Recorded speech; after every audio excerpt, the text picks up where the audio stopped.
She buried her husband on Monday. By Friday morning, 15 men were parked along her gravel driveway like they were lining up for an auction. But there was no auction. Not yet. The wind was sharp that October week, cutting across the 400 acres, like a blade dragged slow over skin. The fields were heavy with soybeans, ready to come off. The corn in the bottom ground leaned thick and gold under a sky that couldn't decide if it wanted to rain or hold back. And inside the farmhouse kitchen, stay with me until the end. Before we begin, please take a moment to like the video, subscribe to the channel, and comment where you're watching from. Now, let's get into it. Eleanor Whitmore stood barefoot on cold linoleum, staring at land that had just become both her inheritance and her battlefield. Her husband, Daniel Whitmore, had been buried 3 days earlier beneath a white oak at Ridgeview Cemetery. 57 years old. Heart attack. Dropped in the south field while checking irrigation lines. The tractor was still, idling when the neighbor found him. 32 years of marriage, 32 years of working that land side by side, and now every man in the county suddenly believed she couldn't handle it alone. The first call came before the funeral flowers. Had wilted. "Eleanor," a smooth voice had said, thick with sympathy. "If you need to discuss options, I'd be honored to help." Options, that word again. It rang in her ears like a threat disguised as kindness. By Tuesday, the calls turned into visits. By Wednesday, the visits turned into offers. And by Friday, they stopped pretending. 15 trucks. 15 men. Some in pressed shirts. Some in work jackets. Some with corporate logos on the doors. All of them circling like buzzards over fresh ground. They thought grief made people weak. They thought loss made people desperate. They thought a widow couldn't run 400 acres. They were wrong. But Eleanor didn't know that yet. Not fully, because at 52 years old, she had never signed a grain contract in her name. She had never negotiated seed prices alone. She had never walked into Prairie State Bank without Daniel standing beside her. The truth? She was terrified. But fear and surrender aren't the same thing, and something inside her, something older than doubt, refused to bend. The morning after the funeral, she walked into the machinery shed. The smell hit her first. Diesel. Grease. Dust Daniel's world, their world, Tom Caldwell, their hired hand for 19 years, was already there. 65. Bow-legged. Quiet. Loyal. He looked at her without pity. That mattered. "You here to check on things?" he asked. "No," she said, stepping deeper into the shed. "I'm here to learn." He didn't smile. Didn't question, just nodded once. All right then. For 3 hours, Tom showed her the combine, every lever, every gauge, every sound it made when something wasn't right. He didn't sugarcoat it. Harvest windows tight. If rain comes, beans could spoil. Corn moisture's already borderline. "How many days?" she asked. "Maybe 10, if weather holds."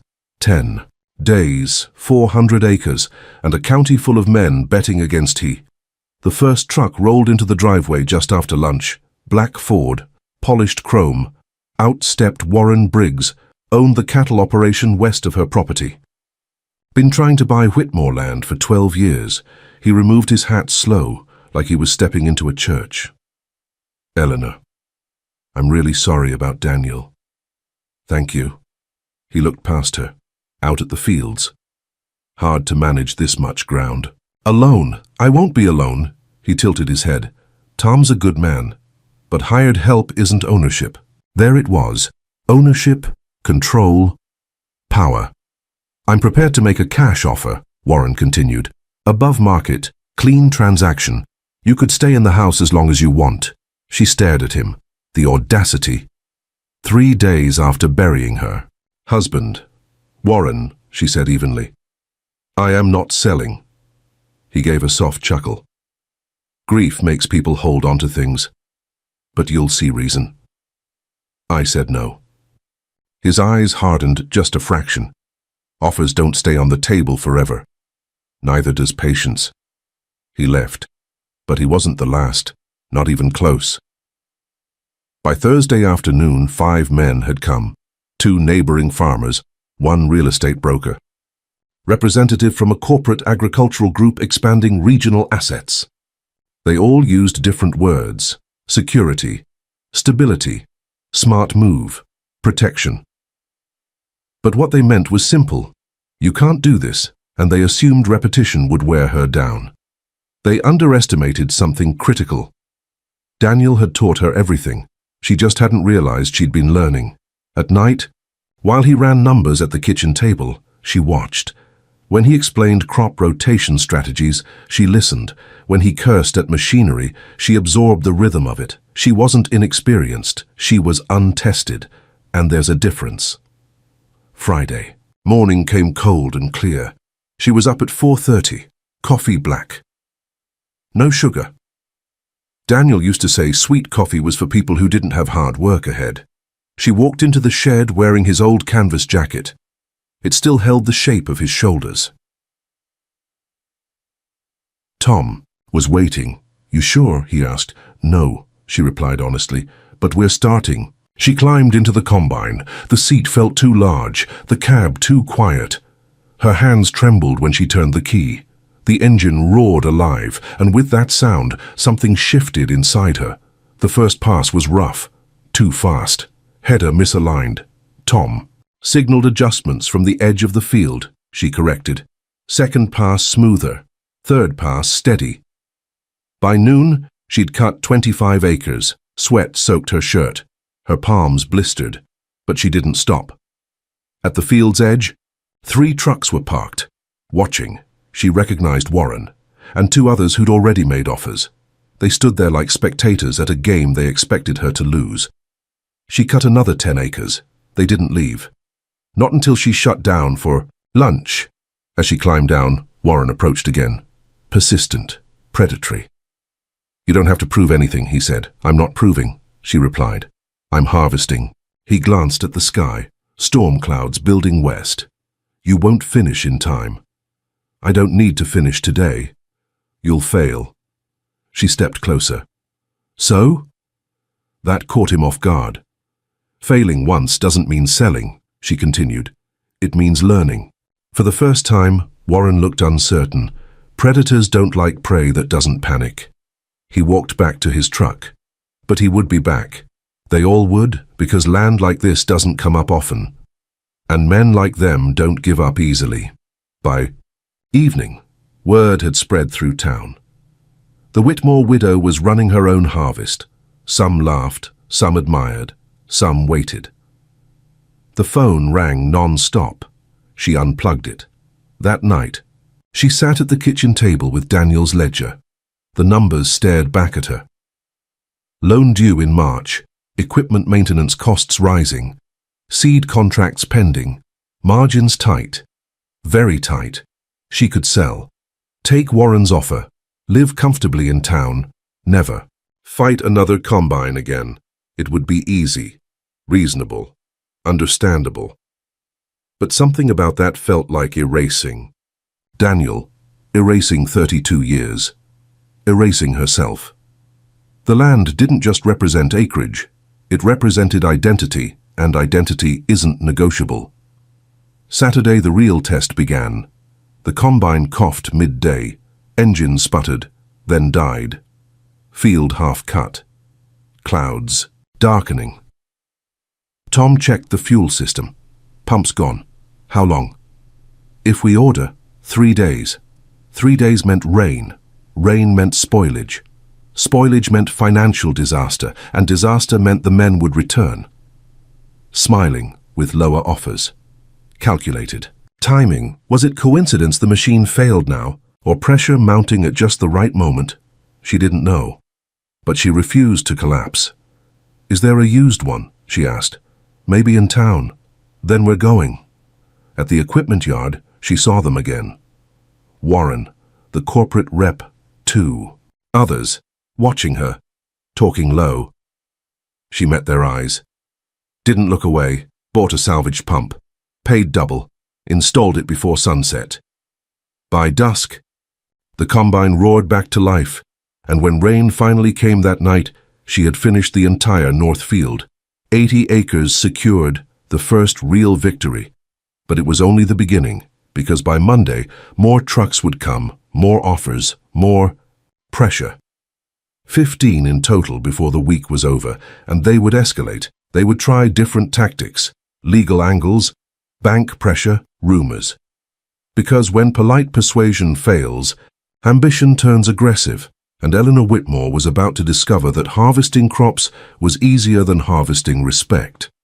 If you're ready, tell me to continue. By the second Monday after Daniel's funeral, the trucks didn't come one at a time.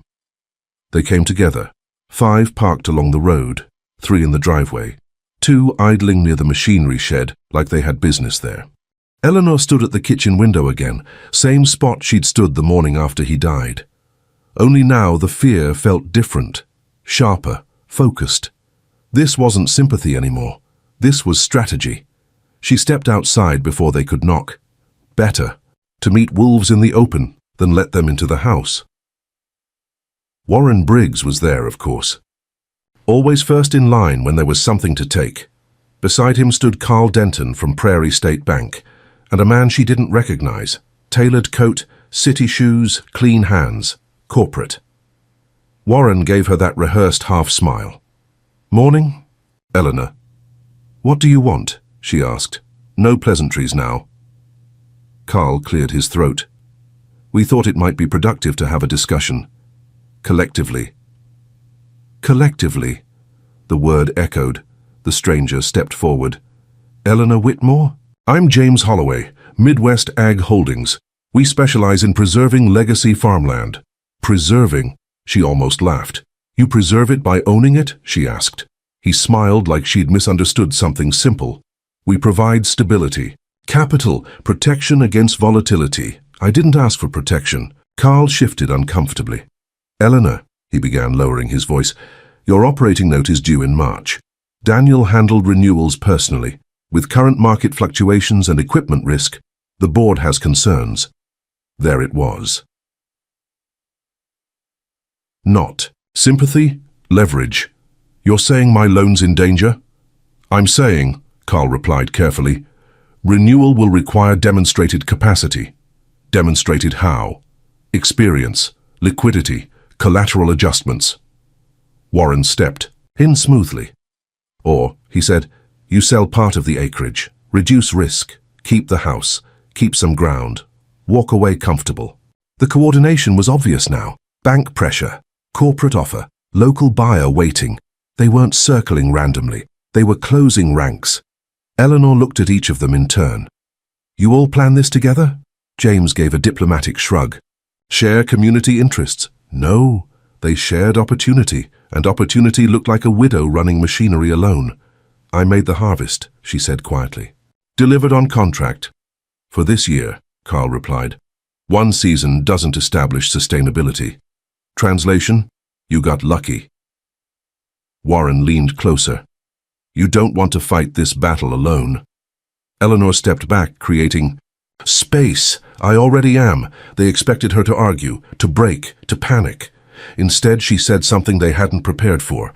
"If you're finished, I have work to do." And she walked away, not running, not flustered, just steady. Behind her, she heard low voices, calculated tones.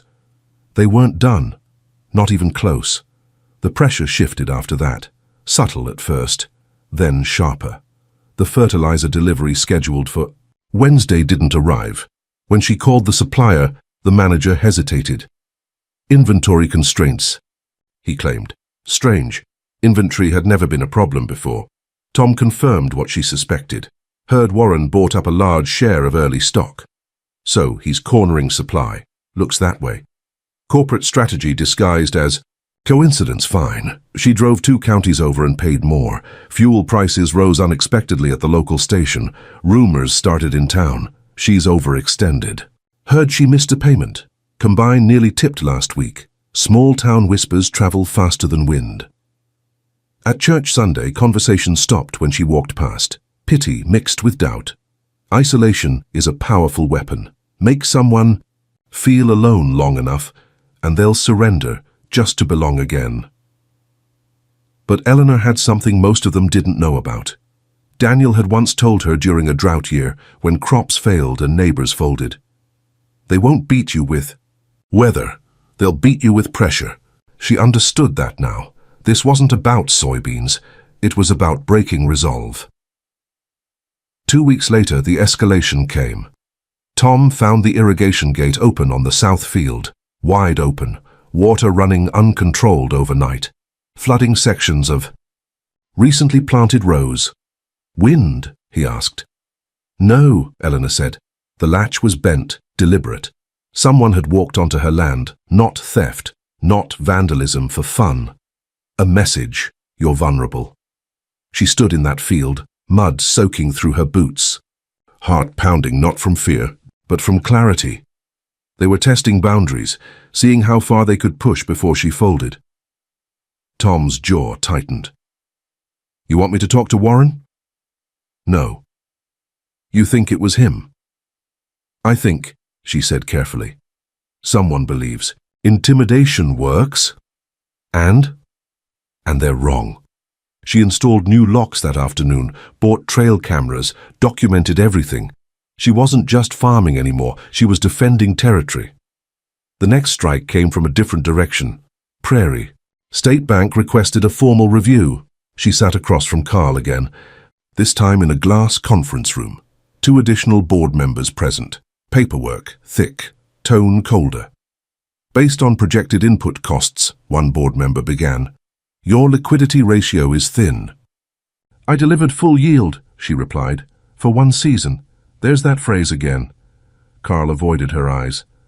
Eleanor, we need to know you can sustain operational scale without external capital injection. In plain language, you may need a partner. Partner. Corporate partnership disguised as salvation. Or partial sale, Carl added carefully. There it is. Silence filled the room. She leaned forward. Let me ask you something. If Daniel were sitting here instead of me, would this meeting exist? No one answered. She already knew. Finally, Carl said, Daniel had 30 years of documented performance, and I was beside him for 30 years. That's not the same. It is if you were paying attention. One board member sighed. This isn't personal. It feels personal. They approved a temporary extension. 3 months. A warning disguised as compromise. Enough time to prove them wrong, or confirm their doubts. By midsummer, tension had thickened across the county. Warren stopped being subtle. He drove by daily. Sometimes slowed near the fence, sometimes parked on the public road and just watched. One afternoon he approached her directly while she was repairing a gate. You're exhausting yourself, he said. Good. Why fight so hard? Why push so hard? He smirked. Because this land fits my operation. There are other acres. Not like this. So that was it. Prime river bottom. Expansion. He didn't just want her gone. He needed her gone. You won't outlast me, he said quietly. Try me. His smile faded. You think stubbornness equals strength. No, she replied. But patience does. He walked away without another word. And for the first time, she saw it clearly. He was worried because she hadn't broken. Harvest season approached again. 2nd year. Real test. Rain patterns unpredictable. Market prices volatile. The bank watching closely.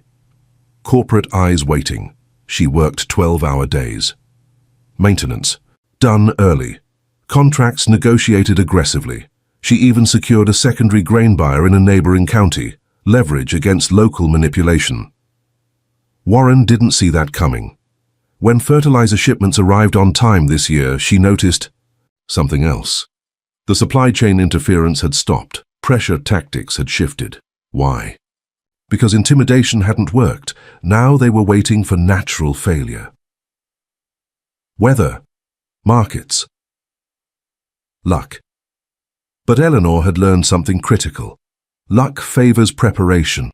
When early frost threatened, she adjusted harvesting schedule. When fuel prices spiked, she had already locked in bulk purchase. When labor shortages hit nearby farms, Tom's nephew stepped in temporarily. Paid fair, treated better. Word started shifting in town. She's still standing. She's organized. Heard she negotiated better than Warren this year. Respect doesn't arrive loudly, it grows quietly, like crops. Then came the final move. 2 weeks before full harvest, a formal acquisition offer arrived by certified Built Midwest, Ag Holdings, full buyout, 15% above market. Expiration, 10 days, signed by James Holloway. Warren's signature nowhere visible, but she knew, corporate muscle with local appetite. She read it twice. Then drove to Warren's ranch. He met her on the porch. "You're getting impatient," she said. He didn't deny it. "It's a good offer. It's coordinated. It's business." She stepped closer. "No. It's pressure. And you're losing." His jaw tightened. "You think winning is keeping land? I think winning is refusing to be cornered. You can't fight capital forever. I don't have to. I just have to outlast your interest." Silence. Wind across open pasture.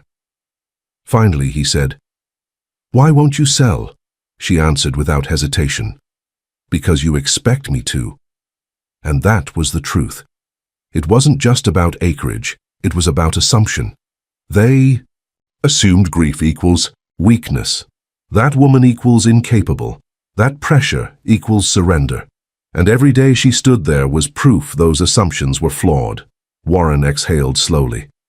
"You're making enemies." "No," she said. "You are." She turned and walked back to her truck. Behind her, Warren didn't call her back, didn't argue, didn't threaten. For the first time since Daniel's funeral. He looked uncertain. Harvest began under clear skies, second year. No breakdowns, no sabotage, no supply interference, just work. Hard, relentless, undeniable work. Fields came off clean, moisture levels ideal, yields strong, better than Warren's West section, better than county average. At the grain elevator, the manager shook his head in disbelief. "You're setting a pattern," he said. "That's the plan." When she walked into Prairie State Bank after delivery, Carl stood when she entered. Respect not forced, earned. "We'd like to discuss expansion credit," he said carefully. She smiled. Funny how capacity appears when results do. The loan renewed, terms improved, board satisfied, corporate offer expired, unanswered. Warren drove by less often, then not at all. The trucks stopped lining the road, the whispers quieted, and one evening, standing alone at the edge of 400 acres glowing gold under late sun, Eleanor finally felt something she hadn't allowed herself since Monday of that terrible week. Peace. Not because it was easy, not because she had won completely, but because she had survived their best attempt to break her. And she understood something, now that none of them had expected her to grasp. Power isn't loud, it doesn't shout, it doesn't threaten, it endures. The third year is where most people fail. Not the first year, that's fueled by adrenaline. Not the second, that's powered by pride. The third year is quiet. That's where doubt creeps back in. That's where exhaustion settles into your bones. And that's where your enemies wait, because they think time will do what pressure couldn't. By the third spring after Daniel's funeral, Eleanor Whitmore was no longer the widow running the farm. She was simply Eleanor Whitmore, farmer. But labels change slower than results, and Warren Briggs had not disappeared. He had simply adjusted. If he couldn't pressure her financially, if he couldn't intimidate her socially, if he couldn't corner her with supply chains, then he would wait for something bigger, something uncontrollable. And that summer, it arrived. Drought. Not mild, not inconvenient, severe. Rain skipped the county for 6 straight weeks. Topsoil cracked. Corn leaves curled tight and grey at the edges. Soybeans shrank, pods forming smaller than they should. Fuel prices climbed again. Grain futures fluctuated wildly, and for the first time in 2 years. Eleanor felt that cold grip in her stomach again, because drought doesn't negotiate. It doesn't care about resilience. It doesn't care about pride. It exposes everything. She stood in the north field one evening, dirt powdering beneath her boots, staring at rows that looked thinner than they should. Tom came up beside her. "We've seen worse," he said. "Have we?" "In '88 it was worse. And Daniel handled that." Tom looked at her. "No," he said gently. "You both did." She didn't answer. Because drought isn't just physical, it's psychological. It whispers, "This is the year they were right. This is the year you can't overcome." And the trucks started appearing again. Not as many, but enough. Warren's truck rolled. Tasked twice that week, slow, measured, watching. He didn't stop. He didn't need to. The drought was doing the talking. The bank called, not threatening, just checking in. Midwest Ag Holdings resurfaced with a new letter. Strategic acquisition during market stress ensures asset preservation. Preservation. That word again. They waited for weakness, for one missed payment, for one panicked decision, for one moment where grief, exhaustion, and weather aligned. But Eleanor had changed in those 3 years. She didn't panic. She planned. She reduced irrigation rotation to conserve fuel, negotiated deferred payment schedules early instead of late, secured a partial forward contract before prices dipped. She cut her own salary to 0 that season. No town dinners, no unnecessary spending. Every dollar reinvested, every acre monitored daily. The drought burned through July into August. Fields across the county began failing. 2 farms west of Warren's folded early, sold at discounted rates. Corporate bought one. Warren bought the other. Expansion through attrition. That was always the model. He stopped by one afternoon in late August. First time in months. No hat in hand this time. No smile.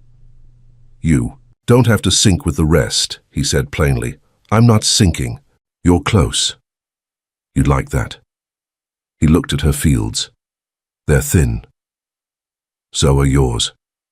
He didn't respond to that. Instead, he said something honest for once. "You're strong, Eleanor, but weather doesn't respect strength. Neither does greed." He studied her. "You think this is about greed? I think this is about control." A long silence stretched between them. Finally, Warren exhaled. "I grew up watching my father lose ground piece by piece. I swore I'd never let opportunity pass again. So now you take from others before they lose it themselves. I call it survival." She shook her head slowly. "No, survival is holding what's yours when people tell you you can't." For the first time, something shifted in his expression. Not anger, not arrogance, recognition. 2 people shaped by fear, just in different directions. "You won't sell?" he asked quietly. "No. Even now, even here, even under a sky that refused to rain." He nodded once, then left. And something about the way he drove away felt different. Not defeated, but finished. Then, in early September, the rain came. Not gentle, not brief. 3 days of steady, soaking rain, enough to rescue, not enough to perfect, but enough. Yields wouldn't be record-breaking, but they would survive. And survival was victory. Harvest. That year was harder, slower, margins thinner, but she made it through, not unscathed, but intact. When she delivered to the elevator, the manager shook his head again. "You're still here." Was there doubt? Not anymore. And that was the moment she realized something. The county wasn't watching her to see if she'd fail anymore. They were watching to see how she'd win. The final confrontation didn't come with shouting or threats or trucks lined along the driveway. It came quietly. On a cold October afternoon, Warren parked in her driveway one last time.